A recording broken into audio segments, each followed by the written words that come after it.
This week, explosive moves are on the way that could shift the course of our offense. That last loss laid out our weaknesses, and guess what?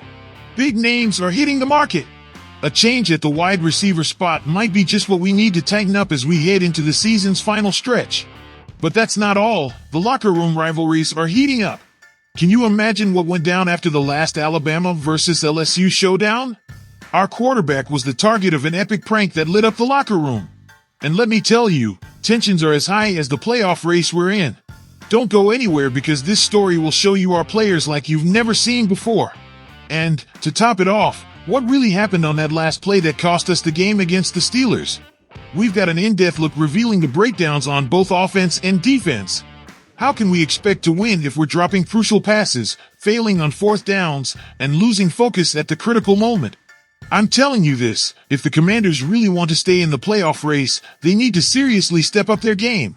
Because there's no room for mistakes when we're talking postseason. Now, as for the passing game, we need to address those errors on the offensive line.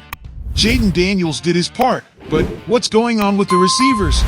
Luke McCaffrey, Noah Brown, Olamide Zakos, and even our own Terry McLaurin dropped balls they should have caught. Let me ask you, how can we be contenders if our top players are letting passes slip? I think we're facing a serious focus and maybe even discipline issue on offense. Our GM, Adam Peters, tried to strengthen the wide receiver position before the trade deadline, but couldn't close any deals.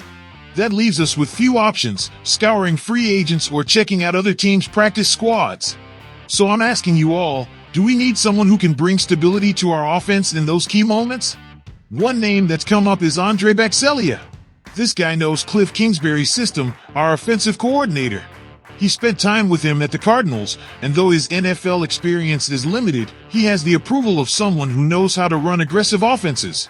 So the question is, should we take a shot on someone who knows the system, even if he lacks experience? Another name is Hunter Renfrow. Yes, Renfrow. I can't understand how a guy with his short route skills is still without a team. Can you imagine what Renfrow could do in third and short situations? Sure, he's had injury issues, but his catch rate is 74.1%. That's consistency, and that's exactly what we're missing right now. Speaking of consistency, Russell Gage could also be an option. He and Quinn have history from their time in Atlanta. This guy's explosive, and although he's been under the radar lately, he's someone who can make big plays. The question here is, should we trust a veteran or look for youth and energy? Also, why not consider Donovan Peoples-Jones? He's a beast on the field, a physical receiver who could give us that extra push to stretch the opposing defense. His speed and ability to create space could be the perfect fit for our offense. And hey, I can't help but wonder, what's Julio Jones up to? Yeah, the same Julio who's given us so much trouble in the past. Sure, he's not the same at 36, but experience and presence on the field are things you never lose. Are we really ruling out the idea of bringing him in for specific red zone situations? Because let me tell you this, even at 70%, Julio Jones would draw any defense's attention. So there you have it, folks. Lots of options. What do you all think? Should we bet on system familiarity with Baxelia? Or go for the consistency and experience of Renfrow and Gage? Or maybe we go for the size and strength of Peoples-Jones or the veteran presence of Julio Jones?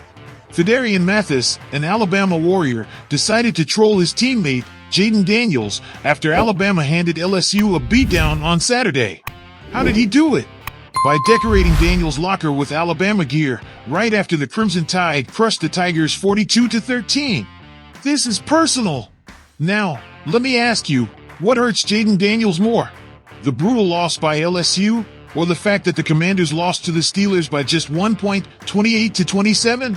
The guy completed 17 of 34 passes for 202 yards, but not a single touchdown.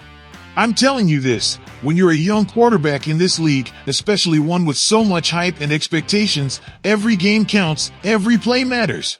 Daniels knows that, and his reaction in the press conference shows it. He said, "It hurts," and you see that the guys are really passionate about the wins and losses. It means something to them. There's the key. Does it mean enough to him? Does he feel enough pressure to show he's here to win? Despite this loss, Daniels is still the favorite to win Offensive Rookie of the Year. And his stats are impressive. In 10 games, he's completed 68.7% of his passes for 2,147 yards, with 9 touchdowns and just 2 interceptions. Plus, he's made a solid impact in the running game, racking up 464 yards and 4 touchdowns. So here's the question, is this just a rough patch or is there something deeper going on? Now I ask you, what are we missing here? And let's get real about Phidarian Mathis. This guy's not here to mess around. He has something to prove. After a season where he promised to come back with a different mentality, a different drive, I think Mathis is looking to prove he's a cornerstone of our defense. If you think about it, don't we need someone with that kind of fierce mentality to fire up our team and take it to the next level? At the end of the day, it's about showing who you are on the field, and Mathis is willing to do whatever it takes to make an impact. He said it himself, I'm going to work until I can't anymore. So, Commanders Nation, I'll leave this with you. How do you think this friendly rivalry in the locker room will impact the team dynamic? Dan Quinn is determined to stick with Olamide Zakos as our punt returner. And here's my question for you, is this the best decision? I know some of you must be thinking, another chance? After he almost cost us the game? And I'm telling you, folks, you've got every right to question it. But listen to this. Quinn backed him up in the press conference, saying no one's more disappointed than Zakos himself. Sure, he trusts him, and I won't deny the guy's got respectable numbers, 22 receptions this season, averaging 10.5 yards every time he touches the ball. But let me ask you this, what good are those stats when what we need is security, not a chance for the other team to snatch the ball away at any given moment?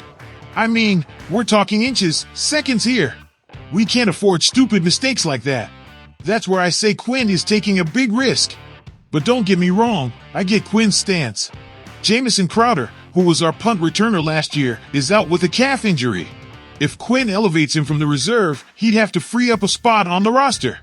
But let me put it in simple terms, is it worth keeping someone who's fumbled the ball twice in one game, in a game where we can't afford any errors? Zakos, with his 11 returns this season, is averaging 12.3 yards per return. That's decent, but it's not the fix for our ball security issues. Now, here comes the kicker. Quinn said this decision is for the next game, not the whole season. So, he's not closing the door on a change. But how many more chances is he going to give Zakos? I'm telling you this, Quinn trusts him now, but we all know if the ball slips again, Quinn's backing will crumble like a house of cards. So, Commanders fans, here's my question to you. Do you want Quinn to keep gambling with Zakos? Or is it time to give another player a shot who can secure those punts without us holding our breath every time the ball hits his hands?